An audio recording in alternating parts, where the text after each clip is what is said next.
All right, YouTube. Well, it's a rainy day outside on a Saturday, and George and I ran up to the rigging store and picked up a new 3/8 63 gauge tip for the steel bar I got it out of a scrap bin. It's in good shape except for the tips burned out of it. I don't know if you see that. So it's gonna be my first time changing a steel bar. I did an Oregon single rivet, but I've never done a steel bar, so this will be my first time.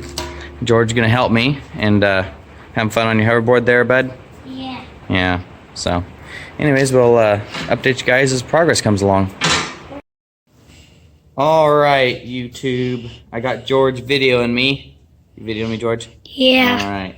So the way I do it, I've heard people just drive the rivets out with the holes. I don't know. I don't feel comfortable with that. So I'm just gonna center punch every single one, and then I'm just gonna drill them out. That's good, George. Yep, there you go, George. A little bit of pressure, a little harder.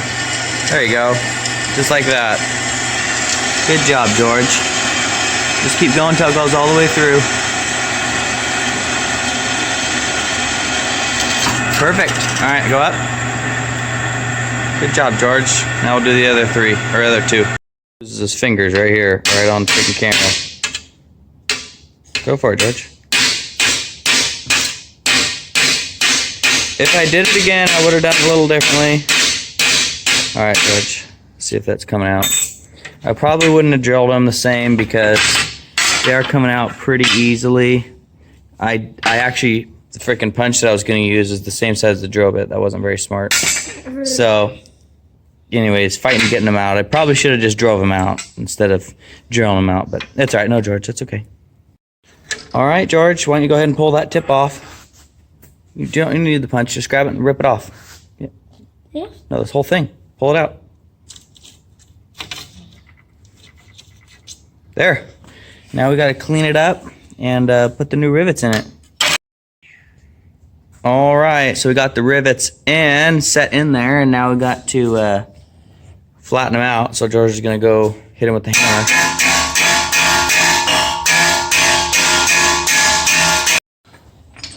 All right, so I don't know if you guys see what I got going on here.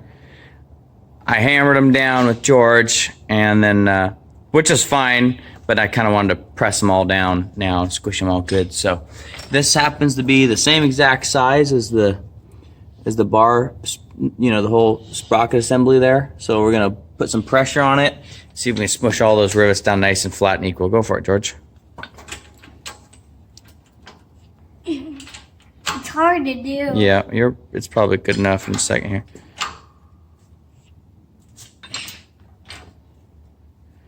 All right, George, just take a look. That's probably good. All right, that's enough.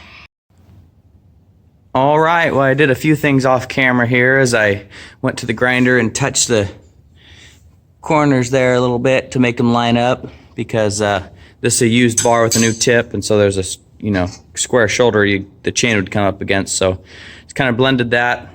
Now I'm running this flat file here. I don't know if you can see it, and the video brings it up, but there's some serious burrs on there. You can, if I get out of this thing, you can see it, some, right there, burrs hanging down.